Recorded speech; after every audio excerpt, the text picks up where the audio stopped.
¿Sabías que en la ciudad, con la historia clínica electrónica, los médicos de todos los centros de salud cuentan con tus estudios clínicos para que puedas atenderte mejor y más rápido? Chatea con la ciudad para saber más. Vamos, Buenos Aires. Sé que estás enojado o con bronca, pero quiero decirte que siempre traté de escucharte.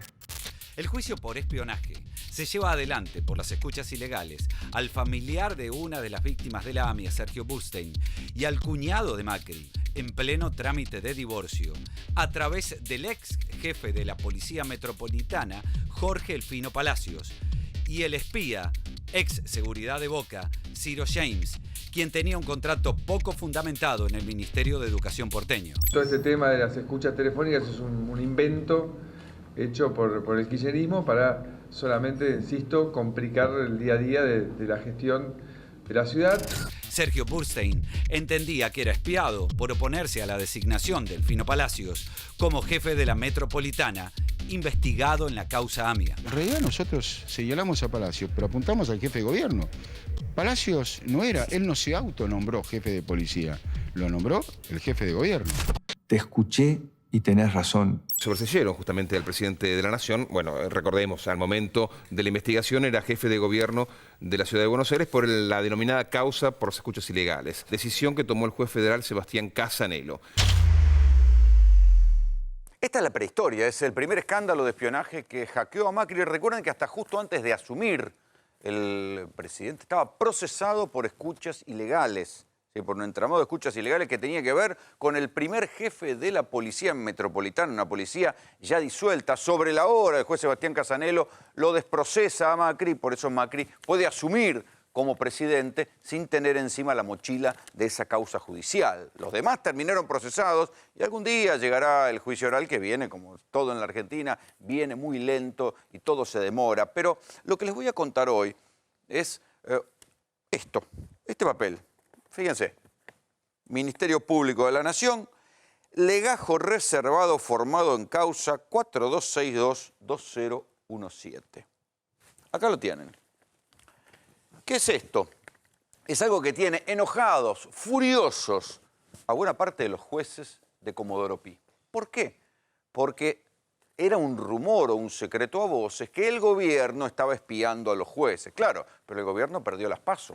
Y entonces ahora en Comodoro Pi, que son como los tiburones y olfatean la sangre y olfatean cuando alguien está débil, ¿qué fue lo que hicieron? Descongelaron una causa que venía durmiendo desde 2017, ¿sí? Desde abril de 2017, la pusieron en el microondas, la descongelaron y ahora esa causa viene caminando y viene caminando fuerte.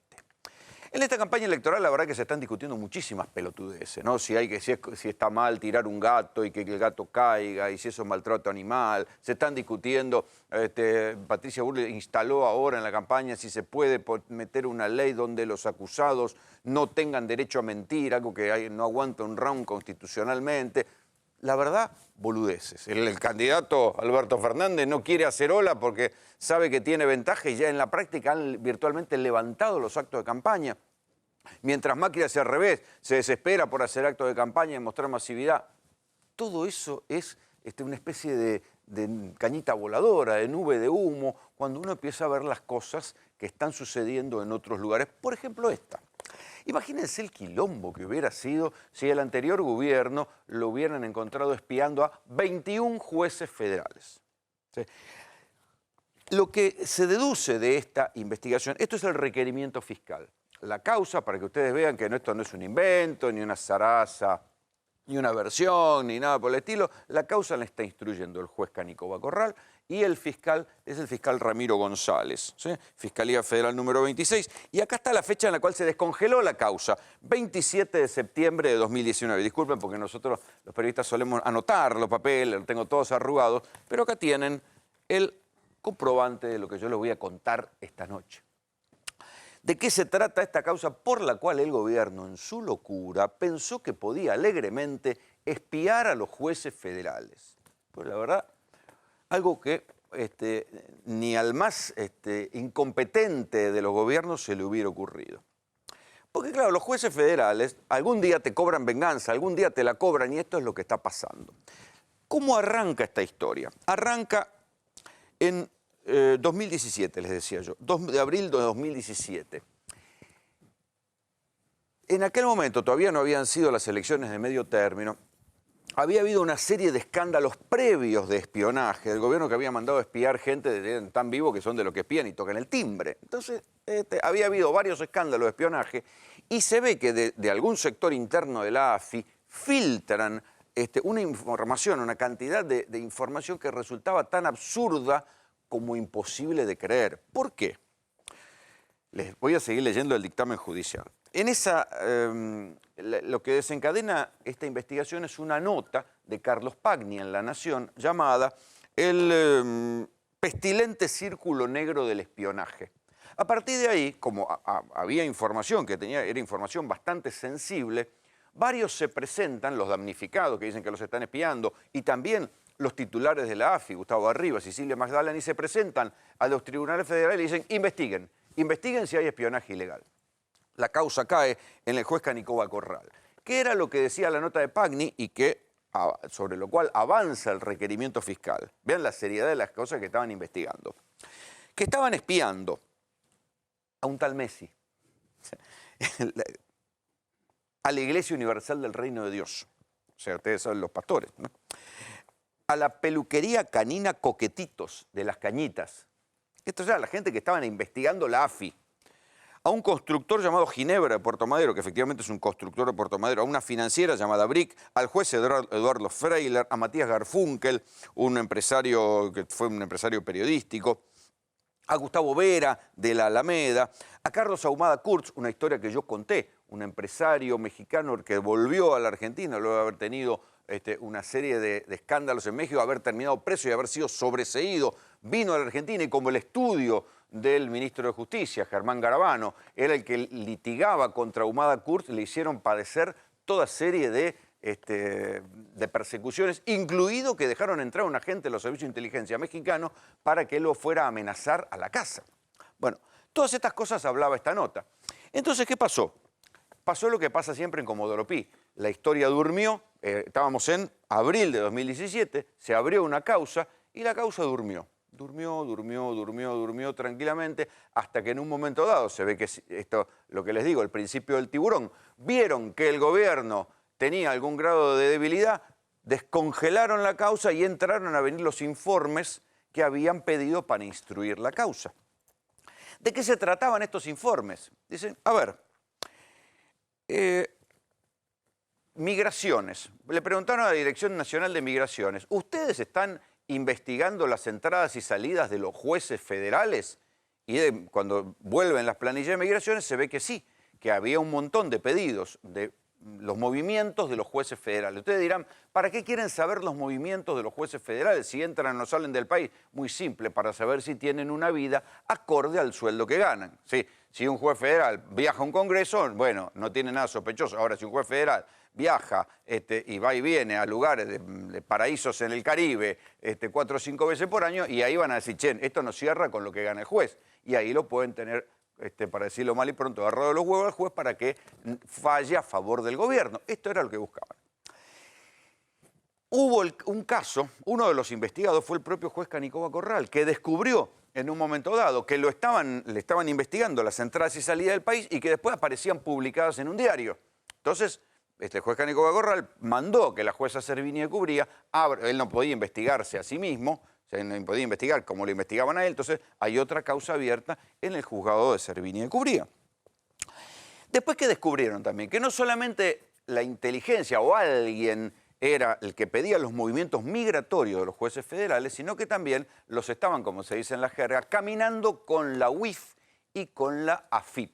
¿Qué quiere decir esto? Que agarraban a los jueces y le decían, a ver, ¿qué bienes tiene declarados el juez?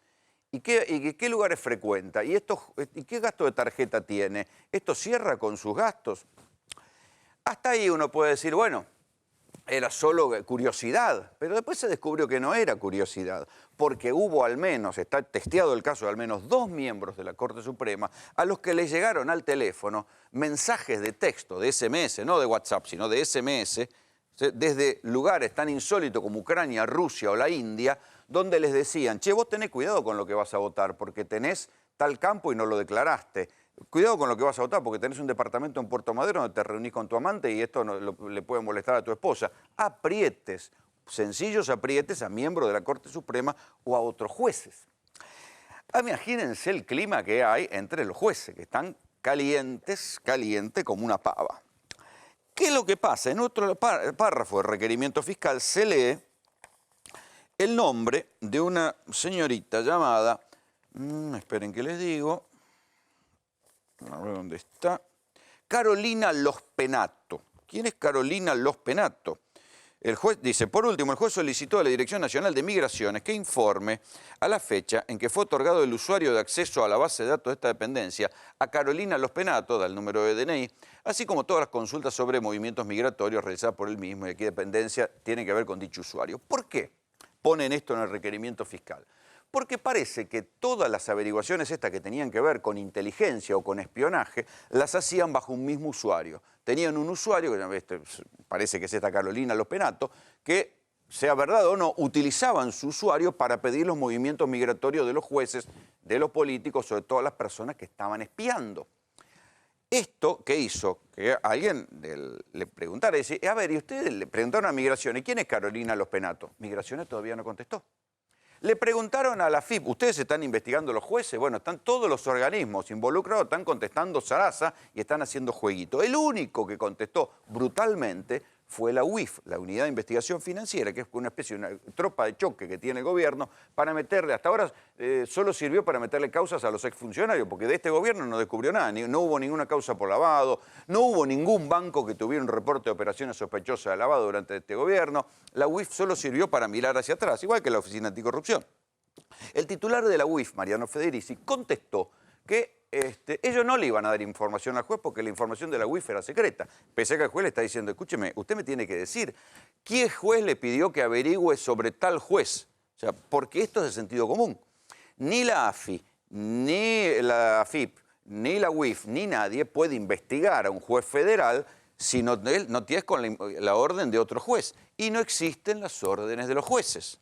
No hay orden en los jueces, con lo cual están espiando a los jueces federales, a 21 jueces federales, los están espiando porque sí, por izquierda y sin ningún pedido ni autorización de un juez. Vean la gravedad que tiene esto imagínense lo contento que están en Comodoro Pi. Tal es el escándalo que me confirmaron varios jueces con los que hablé entre ayer y hoy, que el propio ministro de Justicia, Germán Garabano, anda llamando juez por juez diciéndole no fuimos nosotros, fue un error, fue nada personal, te juro que nosotros no fuimos, te juro que el gobierno no fue, te juro, pero...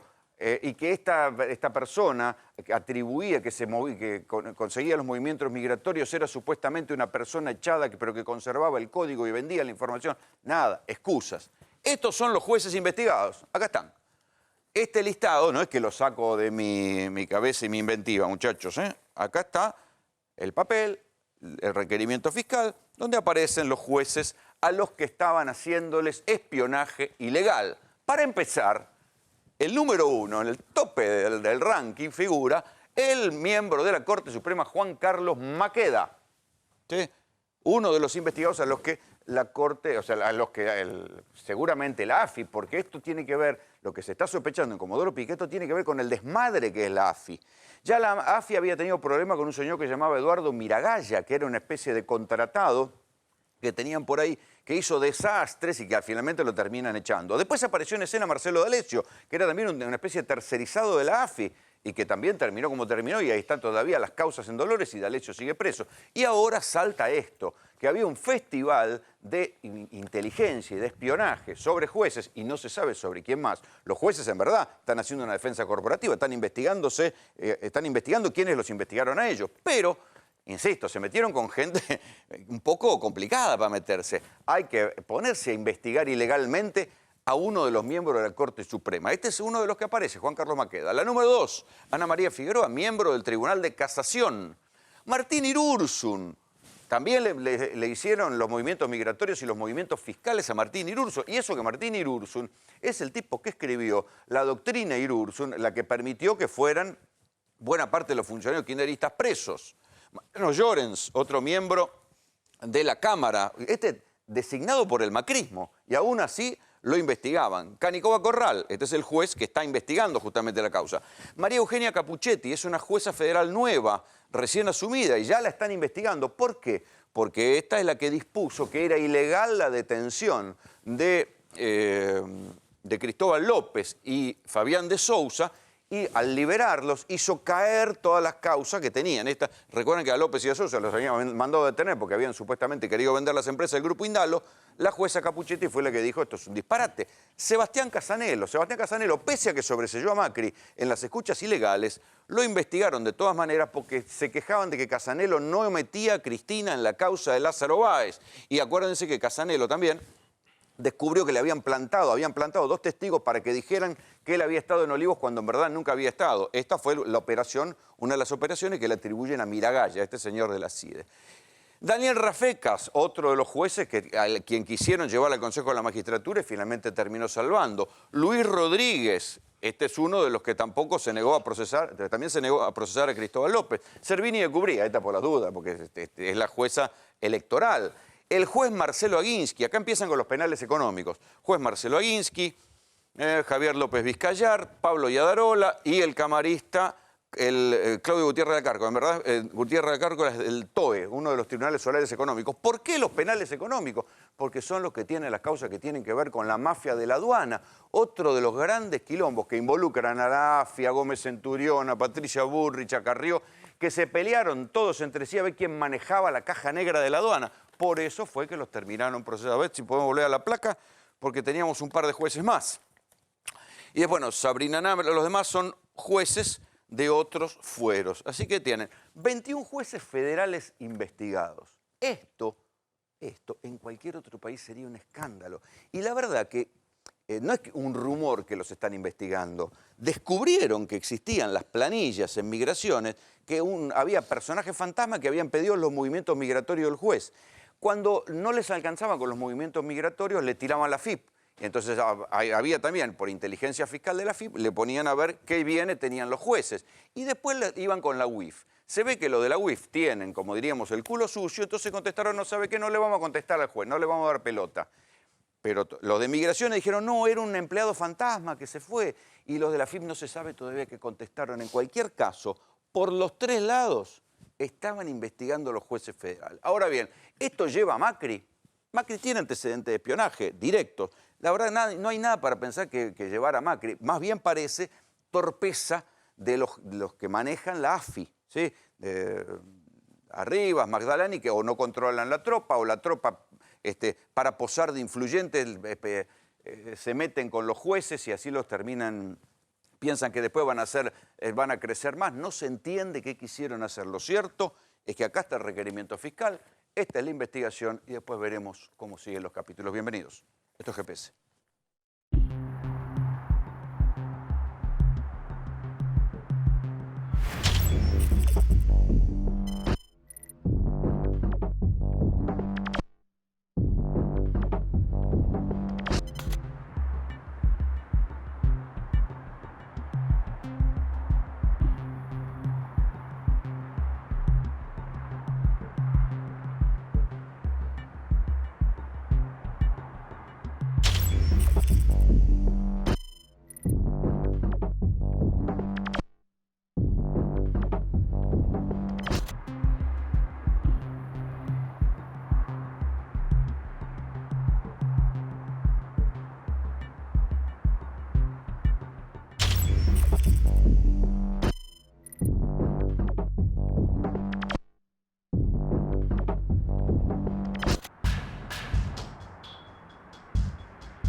Bueno, ¿qué es esta cámara que ustedes acaban de ver? Es lo que le pasó a Carlos Ahumada Kurz, que les contaba antes. Es una de las personas que tuvo diferentes grados de persecución judicial, ¿sí? Que después todas las causas se fueron cayendo, se le abrieron denuncias por lavado de dinero, por narcotráfico, todas las causas se cayeron y ese video, el video que queda grabado en las cámaras de seguridad de su edificio, cuando llega un agente de inteligencia mexicano con un auto de alquiler, directamente a amenazarlo, ¿sí? ¿Por qué esto vincula con los casos que yo recién les estaba contando de los jueces federales? Porque lo que se sospecha, los abogados defensores de Ahumada Kurz sospechan que esto tiene que ver con que Germán Garabano, el ministro de Justicia, era su estudio, o sea, él cuando asumió como ministro de Justicia se fue, pero su estudio defendía a la funcionaria mexicana contra la cual estaba litigando Ahumada Kurz. Entonces, claro, así es fácil, no es abogado contra abogado, si es cuando vos jugás con el ministro de Justicia, que a su vez tiene vínculos y tiene relaciones con el poder, te pueden pasar estas cosas, que dejen entrar a un agente de inteligencia. Al agente de inteligencia mexicano, finalmente, lo detuvieron, ¿sí? Y estuvo horas detenido. ¿Y qué hizo? Se fue del país, porque lo mandaron, hicieron un rulo, en lugar de meterlo en una causa federal por amenaza, lo metieron en una causa común en la justicia por una contravención, salió en cuestión de horas y se fue de la Argentina. Todas estas cosas son las que ahora empiezan a salir cuando Comodoro Pi empieza a descongelar los expedientes y queda a la vista, y se va a discutir mucho, sobre el espionaje ilegal durante este gobierno. Leandro Santoro es diputado de la Ciudad de Buenos Aires, del Frente de Todos. ¿Te asombra esto? Para nada. Macri asumió procesado y probablemente termine su gestión también procesado por espionaje ilegal. Porque yo, a diferencia de lo que dijiste vos en tu editorial, no creo que ni Magdalani ni Arribas encaren una operación de esta naturaleza si no tienen luz verde del presidente de la Nación. ¿Para espiar a tantos jueces? Para espiar a tantos jueces. ¿A 21 jueces, te parece? ¿Y vos creés que un señor como Arribas, que se está por ir del gobierno, va a tomar semejante decisión sin consultarle al presidente? Recordémosle a la gente que Arribas, además de ser el mejor amigo de Macri, fue un tipo que estuvo muy vinculado a los pases de los futbolistas en la era Boca. Yo te decía alguna vez, habría que invitarlo a Roberto Digón, que fue vicepresidente de Boca en la era de Macri, para que te cuente cuál era el rol de Arribas en esos pases. Un tipo que declaró en más de una oportunidad que no tenía ningún interés en ser jefe de la AFI, que lo que él era amigo del presidente y solamente conocía su vida más íntima, sus secretos más íntimos, y termina siendo responsable de la AFI sin ningún tipo de conocimiento sobre inteligencia, ni sobre defensa, ni nada que se le parezca, solamente para cubrirle las espaldas al presidente de la Nación. Bueno, trascendió este fin de semana el portal El Disenso público las empresas offshore. Acá tengo una captura de pantalla, que está abriendo Magdalani, que es la 2, está abriendo empresas offshore en Miami con los hijos. ¿Sí? Después de las PASO, empezaron a abrir empresas offshore con los hijos. Una se llama Chimbas Face, bueno, no los voy a aburrir con el detalle de las empresas offshore que abrió esta gente. O sea, la 2 de la AFI parece que está abriendo las empresas offshore para irse. Bueno, pero a ver, acá hay dos prácticas que son muy comunes al macrismo. El primero es el espionaje ilegal. Ya el padre de Macri hacía lo mismo, todo el mundo lo sabe. Ellos inventaban causas generalmente en Misiones, con ese invento le chupaban los teléfonos a los enemigos de la familia y después por ahí esas causas caían, pero las conversaciones las tenían registradas, digamos, ¿no? De hecho, hasta su propia hija en su momento había sido investigada con esa metodología. Sí, sí, y el cuñado. Y el cuñado, claro, por supuesto. Ambos murieron después. Y después la extorsión. ¿Vos recordás que hace 2 años atrás, cuando todavía el macrismo estaba fuerte, la primera que salió a decir que nunca la habían apretado de la manera que le estaban apretando ahora era Servini Guria? Que ahora se sabe que le estudiaron al menos los movimientos migratorios, porque parece que hay como 3 círculos. Primero movimientos migratorios, después te investigaban los bienes con la FIP y después la UIF, que te estudiaba la cuenta de banco. Y es la única manera que uno, la verdad, racionalmente se explica por qué tipos y personas, en realidad juristas, que tienen una carrera y que tienen conocimiento sobre el derecho, firmaron las aberraciones que firmaron. ¿Vos pensás que firmaron apretados? Y pero a ver, mirá, la doctrina Irurson creo que se va a estudiar de acá para adelante como un símbolo, digamos, de la arbitrariedad judicial. Decir que una persona... Que ahora ni ellos le dan bola. No, ni ellos le dan bola. A ver, y además hay que tener presente también otra metodología, que es la de investigar a los propios, que es una metodología más rara inclusive que apretar a los enemigos políticos, ¿no? Porque la que denunció que estaba siendo investigada y que había espionaje ilegal fue la gobernadora Vidal. Vidal había denunciado que estaba siendo víctima de espionaje. Es más, los rumores dicen que se había enojado bastante con Macri porque lo imputaba a él de esa investigación. También obviamente le investigaron a Cristina, de manera legal y de manera ilegal. Yo cuando veía las imágenes que mostraste recién me acordaba de los agentes de la AFI que estaban en el Instituto Patria, hace poco también. ¿Cómo estaban? ¿Y no te acordás? Había un auto que hacía un seguimiento. Sí, pero bueno, está bien, pero Cristina tenía causas federales, podía ser que era... ¿Había orden del juez? No, no había. No había orden del juez. Obviamente que no. Porque esto Pues es lo dos fundamental, metodologías. porque puede Sí, haber claro. una orden del juez que le diga a la AFI, usted haga el seguimiento de este señor para que no se escape. No. Pero no había orden del juez. No, pero además tiene fuero. ¿Cómo vas a investigar con la AFI a una senadora de la Nación? Es una locura. No. Bueno, están pidiendo la detención. ¿Pero qué tiene? No, pero a ver, pero por más que estés pidiendo la detención, la AFI no puede investigar a un diputado o un senador de la Nación. No tiene incumbencia. Y por otro lado, después... Sin orden del juez. Sí, pero claro, pero a ver, en realidad creo que no. Que los fueros justamente, digamos, vos podés avanzar en la investigación, pero así como no podés allanar, me imagino yo, estoy razonando en voz alta. Sí, a Vudú le allanaron el departamento, acuérdate. Claro, pero la allanaron después que dejó de ser vicepresidente. ¿No? Antes, siendo vicepresidente, le Pero allanaron. igual, el vicepresidente Los creo que fueros sirven para que no te lleven preso, Sí. pero sí te pueden investigar. Bueno, volviendo al tema, habría que averiguarlo bien. Estoy casi seguro igual que es muy difícil que ocurra que la AFI investigue, digamos, por más causas que tenga, digamos, no corresponde. Pero lo más importante de todo esto es la utilización de ese material. Porque, por ejemplo, cuando lo investigan a Parrilli, que después se termina cayendo, ¿te acordás? ¿Para qué lo investigan? ¿Para qué le abren la causa? Para chupar las conversaciones con Cristina. Que después fue un revoleo de escuchas. Bueno, ¿y después qué hicieron? Bueno, se la pasaron discutiendo en algunos programas de televisión sobre esas escuchas que no comprobaban nada, pero tenían una intencionalidad política.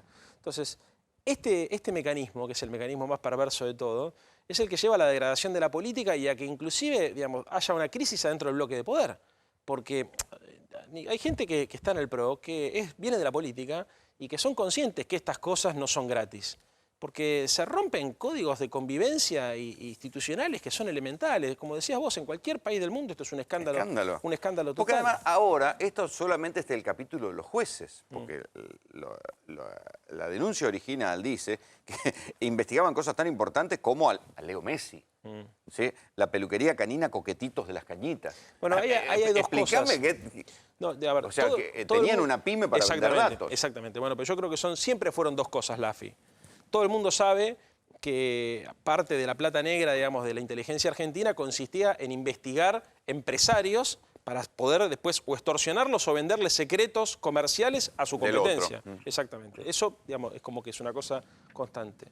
Y después lo otro que también obviamente uno sabe perfectamente, digamos, que el poder político, digamos, tolera que esto suceda, porque si nosotros sabemos que existe esta pyme de la inteligencia hace muchos años, es porque el poder político, y te voy a decir, yo te diría, desde siempre ha tolerado que este tipo de cosas se hagan. Es como los curros de la policía bonaerense. Todos sabemos que la policía bonaerense tiene determinados curros. Protege. ¿Pero qué te dicen todos? Bueno, nos hacemos la vista gorda con esto para garantizar otro tipo de cosas, que inclusive pueden ser digamos, cosas positivas, digamos, como le dejamos estos negocios para que no empiecen otra vez los secuestros extrusivos. Es algo que vos habrás escuchado 1000 veces. Bueno, con el caso de la AFI pasa algo muy parecido. Si vos necesitás a la AFI para investigar a tus oponentes políticos, hacés la vista gorda en los negocios privados. Exactamente. Claro. Bueno, porque en definitiva es una convivencia ilegal, digamos, de beneficio mutuo. Quiero que vean este informe porque vamos a empezar a hablar un poco de lo que está sucediendo. Vamos a votar, pero vamos a votar con índices económicos estremecedores que tienen que ver con la estadística, la pobreza, el desempleo, pero también tienen que ver con la degradación de las costumbres alimentarias apenas también. Por ejemplo, el consumo de leche.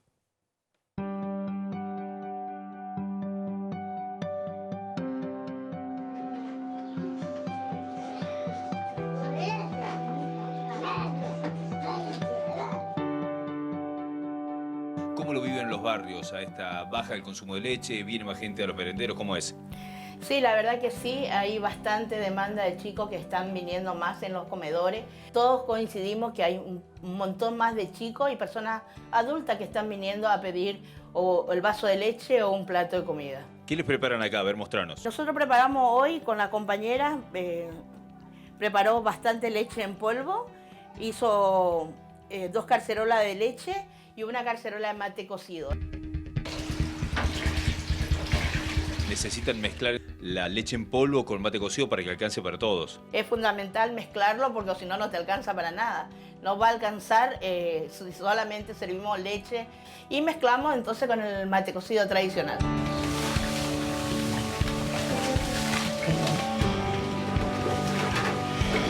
Le vamos a servir la leche a los chicos. Ahí está. A los más grandes le llenamos los vasos Y a los más chiquitos le damos mitad para que no se derrame. Y después cuando quieren más, le volvemos a llevar con la jarra ya en la mesa.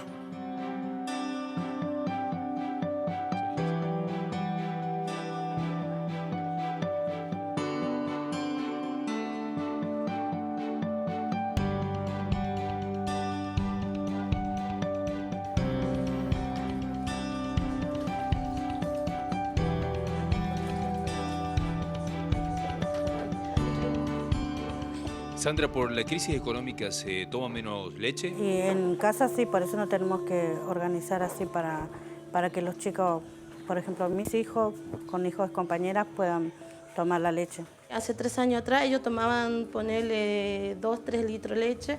Ahora uno tiene que usar a la mañana y a la tarde un sachet de leche porque está bastante caro. Y así le trato de dar para que no le alcance, le pongo un poco de agua a veces. ¿Ah, sí? Sí.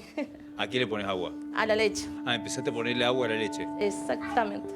¿Hace cuánto empezaste a ponerle agua a la Y leche? hace ponerle estos últimos años bastante, porque antes ponerle que podía sujetar un poco, pero estos últimos tiempos todo subió. Comprabas más leche, se consumía más, ahora se consume menos. Queso compraba yo ponerle medio kilo, un cuarto más o menos. Ahora compro ponerle 30 pesos de queso, 20 pesos de queso. Pero es para usar una sola vez, porque te dan, no sé, puchito de queso. Se mezcla leche como hacemos acá, mezclamos mate cocido con leche. ¿Por qué se hace eso? Y para que rinda un poco más. Daniel, estamos en el menor consumo de leche que se ha producido desde el año 2003, que es el menor en 16 años. ¿Por qué se produce esto? Básicamente, a nivel general, tenemos una pérdida tremenda del poder adquisitivo de las poblaciones, sobre todo de los sectores medios bajos y los que están ya por debajo de la línea de pobreza y la indigencia, que no tienen capacidad de compra. Nosotros estábamos en el ministerio, repartíamos 18,5 millones de kilos de leche fortificada a los centros de salud. Eso solo en el Ministerio de Salud. Ministerio de Salud. Y el Ministerio de Desarrollo Social tenía sus programas alimentarios también, de refuerzo alimentario, que también tenían leche. Ha bajado muchísimo el aporte de leche en el Ministerio de Desarrollo Social. Ha desaparecido el aporte de leche, lo que daba el Ministerio de Salud de la Nación, y masivamente la gente no tiene acceso. El consumo de leche antes era importante solo por los huesos, pero después se dio cuenta, lo que empezó a ver es que la proteína de la leche, el calcio, el fósforo, las otras vitaminas que tienen, otros componentes de la leche son preventivos de muchas enfermedades. O sea, previenen de distintos tipos de cáncer, previenen la arteriosclerosis, previenen la hipertensión, previenen el deterioro cognitivo. ¿Qué le pasa a esos chicos que van tomando mate cocido? ¿Cómo va cambiando su organismo? Van a tener alteraciones para aprender en la escuela, van a tener alteraciones para desarrollarse físicamente. Ahora, ¿qué es lo que está sucediendo? Sobre esos chicos, las defensas bajan. Y es el otro gran problema. Te bajan las defensas del organismo, entonces te haces mucho más permeable a enfermarte. ¿Cómo es tu nombre? Andrea. ¿Y hay veces que no hay leche en tu casa y venís al merendero? ¿Cómo haces? Y sí, como que algunas veces cuando no hay leche voy a venir acá y desayuno acá. ¿Te pasó que tu mamá te diga que no hay leche en tu casa? Sí. ¿Y cuando tu mamá no tiene plata para comprar leche? Me molesta mucho porque tengo hambre y a mí no me gusta cuando tengo hambre. Porque como que busco cualquier cosa y como nomás. ¿Qué haces vos cuando tenés hambre? ¿Qué hago? Busco cualquier cosa y si no hay lloro para que mi mamá me dé la plata para que compre. ¿Sí? Porque como que la otra vez no tuve leche, le tuve que pedir a mi papá 100 pesos para comprar chocolatada y eso. Y me hice y a mi hermana también y tomamos tranquila porque tenía mucha hambre y me dolía mucho la panza y no había nada de comer. ¿Te dolía la panza de hambre? Sí, mucho. Me dolía un montón. ¿Te ha pasado otras veces que te duele la panza de hambre? Sí, muchas veces me pasa. Y es como que siento dolor en la panza y como que algo me lastima. Llevamos años recorriendo los comedores y escuchando a la gente. Y el relato cada vez es peor. Es un relato en una espiral permanente de caída y de empeoramiento. Y una cosa son las estadísticas y una cosa es saber que hay miles de pibes que tienen hambre o que no comen leche, pero cuando uno ve esa estadística personificada en uno solo, como esta nena que en su sencillez dice, y me dolía la panza de hambre, y me enojo mucho cuando no tengo para tomar leche y entonces me vengo al merendero, una sola historia explica todas las estadísticas. Aquí lo tengo a Martín Giannini, es médico especialista en nutrición, para preguntarle ¿qué pasa con un pibe cuando no puede comer bien? Es preocupante. ¿Hay alarmismo o realmente hay realmente estudios que demuestran que es un desastre? No, los estudios, las últimas encuestas están dando que estamos muy mal. Se combina con algo que es preocupante con la obesidad. O sea, porque vos tenés la obesidad junto con la malnutrición. Porque esta chiquita que come cualquier cosa, generalmente lo que se comen es carbograsas, grasas con harinas o algo por el estilo, que están vacíos de nutrientes.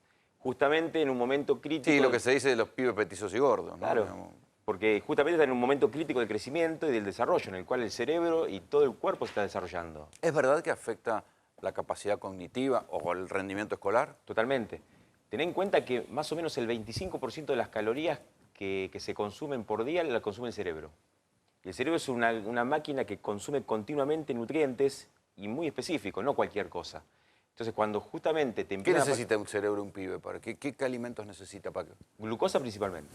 Sí, el combustible del cerebro es glucosa, pero después necesitas armar cerebro, y para armar cerebro necesitas proteínas y grasas especiales, no cualquier grasa, principalmente grasas omega 3, que no la tiene cualquier alimento. Entonces, justamente cuando vos te empiezan a faltar ese tipo de nutrientes, empiezas a desarrollar un cerebro que tiene un bajo rendimiento. Después de determinado periodo, ya ese cerebro no se puede volver a desarrollar. ¿No se puede? No. Ese es el problema, que después no podés volver. Vas a tener una generación en la cual no va a tener la capacidad que pudo haber tenido simplemente por estar malnutrida en un país donde hay comida para 400 millones de personas.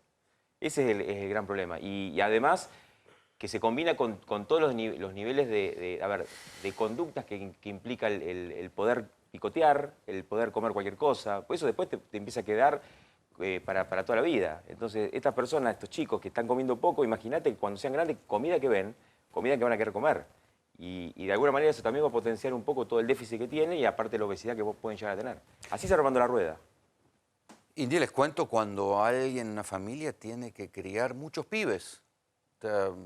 Piensen lo que es el costo de la leche cuando alguien tiene muchos chicos para criar. Véanlo.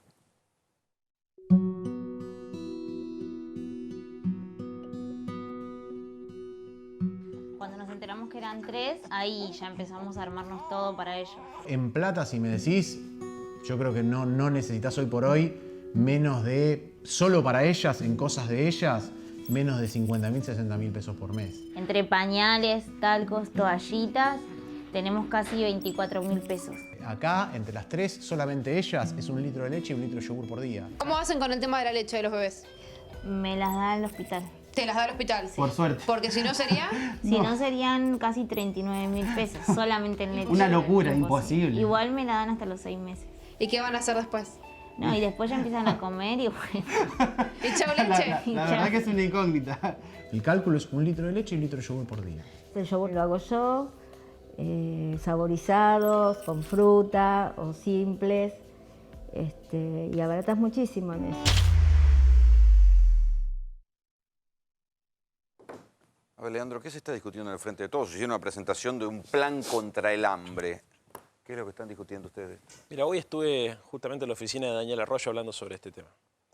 Daniel sostiene que lo que hay que hacer inmediatamente es detener la caída. Hoy charlamos con algunos compañeros referentes de distintos barrios y nos decían algo que todo el mundo ya sabe o percibe, que es que la situación social en la Argentina está con alfileres.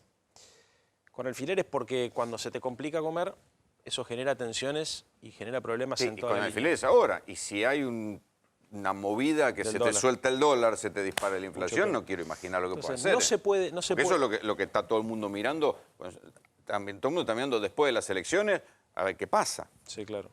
No, ahí hay dos cosas que son elementales, me parece, ¿no? Primero, garantizar una canasta básica ampliada, saludable, como decía Daniel, donde esos precios tengan regulación política.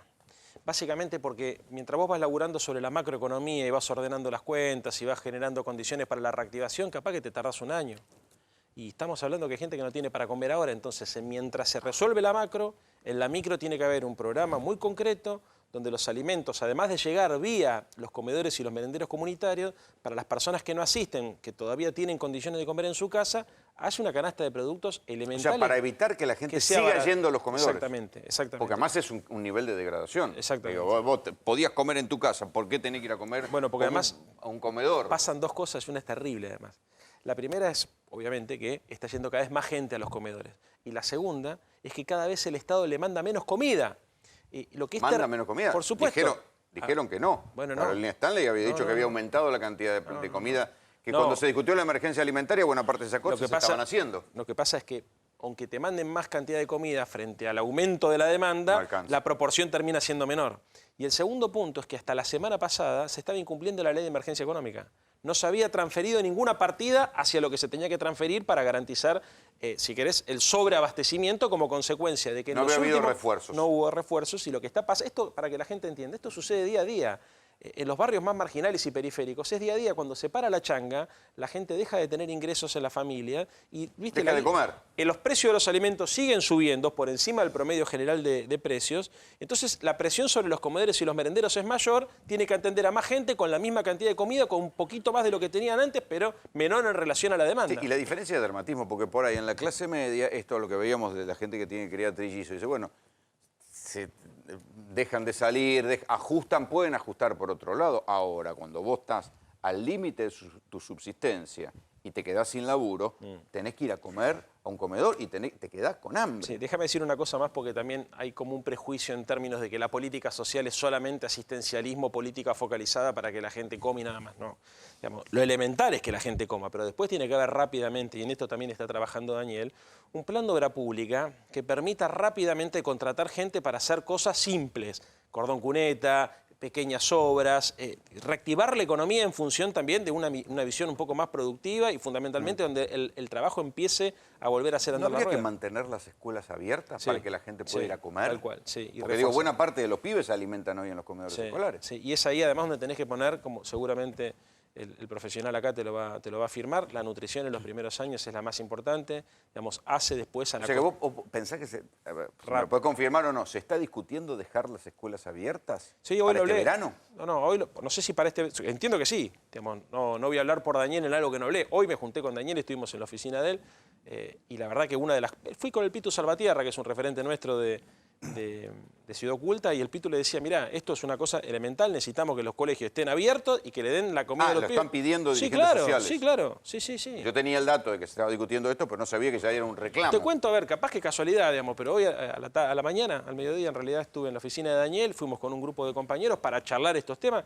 Arroyo creo yo que es seguro el tipo que más sabe, pero tiene una sensibilidad muy, muy especial, además porque se da cuenta que esto depende, si querés, la continuidad del sistema democrático, porque de verdad la situación es muy precaria, ¿viste? Y cuando vos jodés con este tema, cuando a la gente le quitás no solamente la comida, sino la esperanza, y tenés un gobierno insensible como el que tenés, ¿viste? Cualquier chispa prende fuego a la pradera. Entonces, lo que tenemos a favor, decían hoy en esta reunión, y me parece muy interesante, es que creo que el conjunto de los actores, no solamente los actores políticos, sino inclusive los empresarios, el sector privado, los que se ocupan de la comercialización de los alimentos, tienen todos conciencia que no hay margen para joder. Y todos miramos diciembre. Bien, pero siempre algún pícaro va a ver que quiera prender la pradera. Probablemente. Antes o después que asuma el próximo presidente. Sí, pero el problema que vos tenés hoy, que no vas a tener si Dios quiere el 27 de octubre cambia el gobierno y hay un grupo de gente honesta y de corazón noble al frente del Estado, es la insensibilidad. A ver, yo puedo entender que estos tipos no le hayan encontrado la vuelta a la política económica. No creo que sea ese el tema, creo que vinieron a hacer esto, pero meterle que como excusa me la puedan dar. Ahora, que no sean capaces de entender que lo que tienen que hacer es meter guita abajo para evitar que la gente se muera de hambre, porque si no esto es el estado de naturaleza jovesiano, es todo la guerra de todo contra todo. Aquí lo tengo, Oscar Laborde, es presidente del bloque del Frente para la Victoria del Parlasur, y vamos a hablar de Ecuador y lo que provoca el ajuste, pero aprovecho porque vos fuiste intendente de Avellaneda en el momento del 2000, ahí en la crisis. Plena crisis, así es. ¿Qué se hace? ¿Qué se hacía en aquel momento?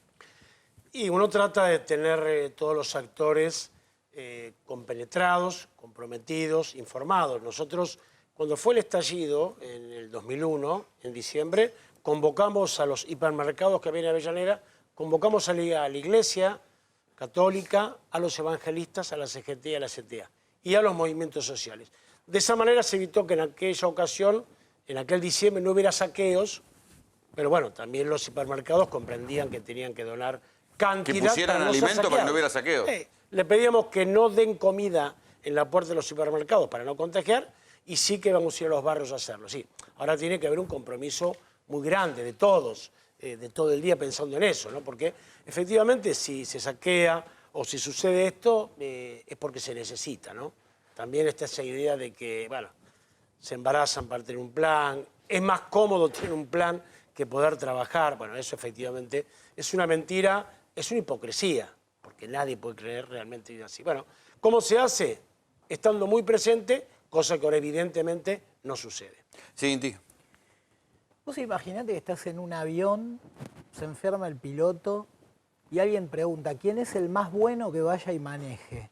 Como una estupidez, digamos, ¿no? O sea, vos lo que necesitas es que maneje un avión un tipo que sea piloto. Hay algo que hay que entender que es primero, un porcentaje menor de la población el que tiene hambre. Sí, o sea, es un porcentaje de un 15, un 20% que la está pasando realmente terriblemente mal. Que nadie se asuste, el fracaso del gobierno en este sentido es total, es absoluto, no hay ninguna duda. Ahora hay un punto que es el siguiente, Rolo, el 50% como mínimo del precio de los alimentos está determinado por los alquileres y los impuestos. O sea, cuando el Estado tenga ganas de que los argentinos humildes coman bien, el día que el Estado quiera resolver que coman bien, comen bien. Yo creo que este gobierno me parece que está terminando, digamos, los veo con muy poca capacidad de maniobra, por lo tanto me interesa discutir qué pasa con el próximo.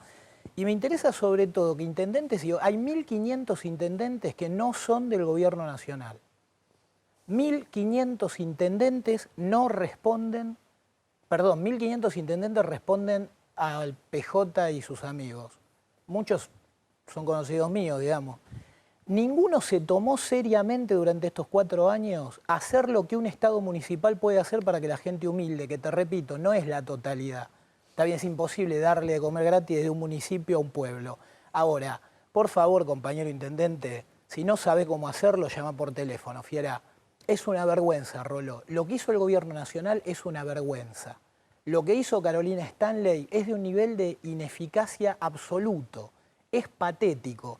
Ahora, quienes van a tomar la conducción del Estado Nacional, más allá de que Daniel Arroyo, como decía recién él, es un cuadro técnico-político interesante, pero ojo, digamos, fue viceministro con Alicia y no la logró terminar de resolver. Era el ministro de Daniel Scioli y la provincia de Buenos Aires no es que se arruinó en los últimos 4 años. Entonces, lo que yo digo es esto, acá tiene que haber una reflexión del conjunto de los sectores políticos mucho más intensa que la puesta en escena bestial que están haciendo para una campaña, por lo menos 1.500 tipos que no hicieron nada serio en esto, lo habrán hecho 20.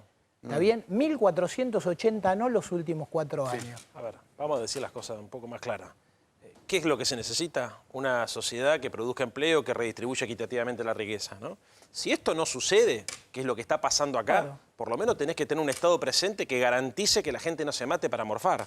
Yo hablaba la vez pasada con Mario Illi, José Cepaz. ¿Sabés cuántas bolsas de comida da José Cepaz todos los meses? Conozco y sé que muchos. 25.000. ¿Cuántas daba en el 2015? Y las compra él. Y las compra él. 0.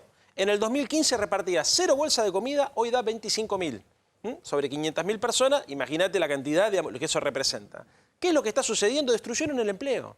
Al destruir el empleo, todo se empeoró y todo se empezó a desgranar y a fragmentar. Entonces, lo que nosotros estamos diciendo es política macroeconómica para reactivar, primero, estabilizar los precios, segundo, reactivar la economía. Ahora, política social también para redistribuir parte del excedente y para evitar que la gente se mate. Y en esto sí, yo hago una distinción, no sé si sos de izquierda o si sos de derecha, ni siquiera si sos ineficiente o ineficiente. Si sos buen tipo, si sos un hijo de puta. Porque la verdad que frente a esta crisis socioeconómica, que no seas capaz de quitarle, no sé, algunas partidas aparte del presupuesto que son onerosas y destinarlo a que la gente coma de la mañana a la noche, ni bien se aprueba la ley de emergencia alimentaria, habla de tu corazón. no habla de tu capacidad técnica, porque es cierto que se necesitan técnicos importantes, con formación académica, que conozcan el Estado y que vayan al hueso, pero también se necesita personas que no les resulte indiferente lo que le pasa a la persona que vive en una situación como la que has pasado recién en este tape, porque en realidad tiene una mirada elitista y razona desde el country, que es lo que termina pasando hoy en la Argentina. Tipos que razonan desde el country, la planilla de Excel es un número frío. Sí, que piensan, bueno, no debe ser para tanto. No debe ser para lo que tanto. dice Patricia Burrich. Bueno. O que dice Pichetto, no hay hambre en la Argentina, son situaciones excepcionales. A ver, digamos, el hambre en la Argentina es una preocupación, la malnutrición es otra preocupación, que son dos cosas. Hay gente que no morfa y hay gente, como decía recién el profesional, que come mal. Y eso condiciona muchísimo el futuro de los argentinos. Y lo que es más triste, no es que a todos nos pasa lo mismo. No es que Argentina es un país pobre, es un país desigual, porque mientras tanto ya hemos dicho lo que significa los negocios financieros con las LELIQ y con todos los instrumentos que este gobierno ha instalado para favorecer a Cuatro Vivos. Entonces, yo creo que también se trata de una cuestión académica, política, pero fundamentalmente en este punto de la discusión se trata de ser buena persona o de ser mal tipo. Recién decía Leandro, y yo coincido con que esto está agarrado con alfileres. ¿Por qué está agarrado con alfileres? Porque hay una situación macro que tiene que ver con reserva, con el dólar, que está agarrada con alfileres. ¿O no, Juan? Sí, Rolo, yo lo escuchaba atentamente a Leandro.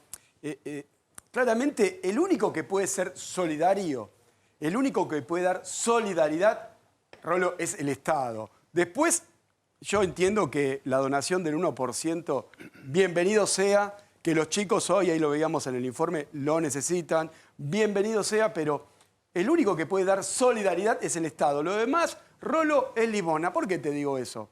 Porque si queremos hacer tortilla, Rolo, vamos a tener que romper los huevos. Mirá, esta es la matriz tributaria del año 2015.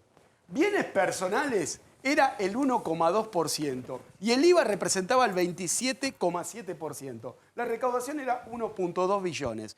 Esto era el año 2015. Claro, le faltaba mucha progresividad todavía.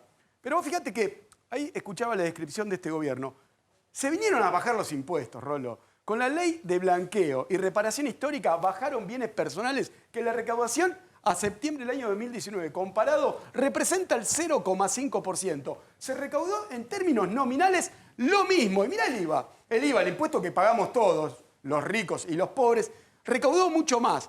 Claramente, Rolo, que el único solidario es el Estado. Y si querés hacer tortilla hay que romper los huevos. Mirá, te hago los números. Acá 1,2 billones. Una inflación al día de hoy del 260%, la recaudación tendría que ser de 4,2 billones. Es de 3,4. Encima se les cayó la recaudación. Ahora, está claro, Rolo, los argentinos también somos todos hipócritas. Cuando hablamos de transferencia a inmuebles, claro, todos la queremos hacer en dólares. Al momento de pagar bienes personales, es en pesos y a valor fiscal. Por eso, a los empresarios, está buenísimo que donen el 1% porque lo necesitamos. Pero muchachos... ¿Qué es eso de la donación del 1% que se discutió? Rolo, si pagan bienes personales como corresponde, no va a hacer falta que nadie done nada. ¿Qué es eso de la donación del 1% que empezó a circular? Que iba a haber una donación voluntaria de algunas cámaras empresarias del 1% para un fondo antihambre. Estaría muy bien eso. Yo creo que hay parte, digamos, si me preguntás por el dato concreto no lo tengo, pero lo que sí venimos hablando es la necesidad de armar una mesa de concertación donde todos los sectores entiendan que algo tiene que ceder. Pero la mesa de concertación, hay algo que me inquieta en todo esto, que parece que Alberto Fernández le está prendiendo a cada santo una vela, digamos, a todos le dice lo que quieren escuchar. No. A alguien va a, o sea, en estas historias alguien gana y alguien pierde. Sí, sin duda. Bueno, a ver, lo primero que tenemos en claro es que en estos 4 años los que perdieron fueron los trabajadores y los jubilados. Entonces, si querés decir que alguien gana y alguien pierde, bueno, sentémonos sobre la base de que los que más han perdido son los laburantes y que a esos es a los que menos esfuerzo hay que pedirle, por no decir ninguno. En segundo lugar, creo que todos hemos entendido que si no hay consumo, no hay mercado interno. Si no hay mercado retrocede interno, la economía. Exactamente. Vamos a terminar 4 años de Macri con un retroceso económico de ¿cuánto? ¿El 3? ¿El 4? Sí, 3 puntos. Sí, casi 4, 3 y pico según el Banco Central. Pero lo que más me preocupa de toda esta historia es entender que obviamente el pacto social no es una herramienta para gobernar, pero es una herramienta para salir de la crisis, para pactar lo esencial, un acuerdo de 180 días de precio y de salario, un acuerdo donde los sectores más acomodados de la sociedad entiendan que tienen que hacer un aporte para resolver este tema. Hoy me decía Daniel, ¿sabés cuánto dinero se necesita para tener una política alimentaria integral? 150.000 millones de pesos. Eso es lo que se necesitaría. No los tenemos. Digamos, bueno, hay un sector de la sociedad que va a tener que hacer un esfuerzo para garantizar que haya paz social y que el sistema democrático pueda seguir desarrollándose. A nadie le conviene que explote el conurbano bonaerense, que haya saqueo, a nadie le conviene que la Argentina sea percibida por los mercados financieros internacionales como que es un caos. Entonces, no estamos hablando, ni siquiera estamos hablando de recuperar el estatus que perdimos hace 4 años atrás. Estamos hablando de comer. Yo lo quiero escuchar a Camilo Alan, que es comerciante y me trae muchas veces el pulso de la calle y de lo que pasa en la realidad. ¿Cómo te va, Camilo? No, bien, querido. Lo que le quería decir acá al diputado, que nos escuche a nosotros las pymes, con Daniel Arroyo, que nosotros somos los que tenemos que destapar las máquinas que tenemos tapadas. Exactamente. Y ahí le tenemos que dar trabajo a la gente. Pero lo que les pido, nosotros estamos al borde de la quiebra, por eso las máquinas están tapadas. Es sustituir las importaciones y nosotros empezar a fabricar de vuelta. Pero la estadística dice que bajaron las importaciones. No, pero ¿qué te quiero decir? Si las máquinas nosotros venimos mal, con todos los altos impuestos, que no podemos pagar, yo de 40 empleados que tengo 10. Si yo te vuelvo a traer los 40 empleados... Para eso, de 40 que tenías, tenés 10. Claro, lógico. ¿En cuánto tiempo? Y bajé de la época de Cristina, yo tenía 5 locales, tengo 2 y las máquinas están paradas. O sea que en 4 años perdiste ¿cuántos empleados? ¿Perdiste qué 30. Pero porque no hay consumo, porque la gente no tiene plata. Un minuto, los impuestos eran lo mismo, lo que te cayeron fueron las ventas. Claro, pero no puedo pagar los impuestos. Porque yo estoy quebrado, estoy convocado, entonces no puedo pagar ni los impuestos anteriores, por más que me den plan para pagar, porque no vendo y no puedo pagar los nuevos. Entonces, déjame trabajar. Yo fui a hablar con gente de gobierno nuevo, que me dejen trabajar. Después voy a ver cómo voy a pagar los impuestos. Déjame que dé trabajo a la gente, que yo le voy a dar de comer. Le doy de comer. Le doy dignidad. Y el hombre este que yo le doy de comer llega a su casa con el yogur a su hijo y dejó de pelearse con la mujer. Esto es lo que debemos hacer. Mientras el Estado también le da de comer. Pero si no me permiten a mí, como pyme, que yo abra de vuelta las máquinas a poner a funcionar, vender barato. Sí, no, y eso además, sin contar que cuando quiere la FIP te embarga la cuenta de banco, No, te lo impide... tenía en el bolsillo. Tengo una demanda de 270 lucas que me dijeron que gano 40%. No, te bloquean el quit para que no puedas facturar. Pero aparte, ahora me mandaron todo. Pero no importa, ¿qué crees que haga? Yo me se rompe la cadena de pagos y si vos te caes, se cae tu proveedor. Pero además no se entiende, la FIP, por ejemplo, te bloquea el quit. O sea, vos tenés que tratar de sacar a tu empresa del fondo del pozo y ellos te bloquean el quit, no podés facturar. Sí, es terrible, sí. Yo tengo factura M, factura M, no pude a una firma que lo decía de primera línea. A mí, bueno, no voy a dar nombre porque si no vamos a tener quilombo. No podía cobrarle lo que le debía, casi 100.000 pesos, porque tenía factura M, no podía cobrarle. Entonces, bueno, no importa, pero me las arreglo. Yo voy para adelante y lo que pienso y espero que el nuevo gobierno, porque yo no estoy enojado con el presidente porque lo votamos así, él nos faltó el respeto a nosotros y nos mintió durante 4 años. Y a esta pobre gente que va a las marchas le sigue mintiendo y que le va a dar, ¿por qué no lo hace ahora los problemas que quiere ofrecer? Que lo haga ahora, que me permita a mí trabajar, te puedo asegurar que yo una prenda no es un problema del dólar, es un problema de la tasa de interés. Porque la prenda mía llega al 20% de materia prima, el resto todo nacional, querido. Déjame decir algo, Rolo. Sí. No, primero quiero decir, nos conocemos, ya hemos hablado atrás de cámara en varias oportunidades. Yo hice recién referencia a la política social enmarcado en el informe que tu programa había preparado. Ahora, está claro que la Argentina no necesita políticas sociales, necesita empleo, producción, pyme. Eso, a ver, digamos, enmarcado en la discusión que plantea acá el compañero, obviamente que nuestro frente se constituye como espacio político para defender a la pyme, para defender al laburante, para defender el consumo interno, incluso para tratar de que las pymes puedan exportar. Sí, que la asistencia social no se cronifique. Esto me parece que... Porque en los años kirchnerismo hubo mucha asistencia social, subsidio que se terminó cronificando porque era cómodo. Pero se crearon 6 millones de puestos de trabajo. Yo por eso lo que te digo es, coincido con que hay presión impositiva excesiva para las pymes, para los que generan empleo. Claro. Porque no es porque hay mucha gente que no genera empleo, se agarra de ese argumento para decir que me bajen los impuestos y en realidad no generan ni empleo, generan riqueza y se la llevan afuera. Eso hay que diferenciarlo. Distinto es el caso de la pyme, que si termina asfixiándose, por ejemplo, porque no puede vender, porque no puede contratar gente, ¿qué es lo que termina sucediendo? Quiebra y el Estado no recauda. Entonces, una de las cosas que se hablan es la suspensión, y yo en eso coincido, en la suspensión de los aportes patronales de las empresas que están en ese estado de situación y de la necesidad de acompañarla con repro también, para poder generarle, digamos... Llámenos a nosotros, no llamen a las cámaras que no hacen un carajo, que son sellos de goma, que están 5 o 6, que legal para el Estado, y le hablan al pedo que está todo bien. Este es el que le miente. Llámenos al que ponemos el culo arriba a la máquina y somos los que damos laburo y que le vamos a decir la verdad de lo que nos está pasando. Porque yo no tengo ningún problema en decirte la verdad. No tengo ningún problema. No, ya hemos hablado en muchas oportunidades. Pero te lo digo, por eso te digo y quiero ayudar. Quiero que vean esto porque mientras discutimos estos argumentos, ¿qué dice la gente en la calle sobre la falta no ya de laburo, sino los comerciantes, la falta de actividad económica.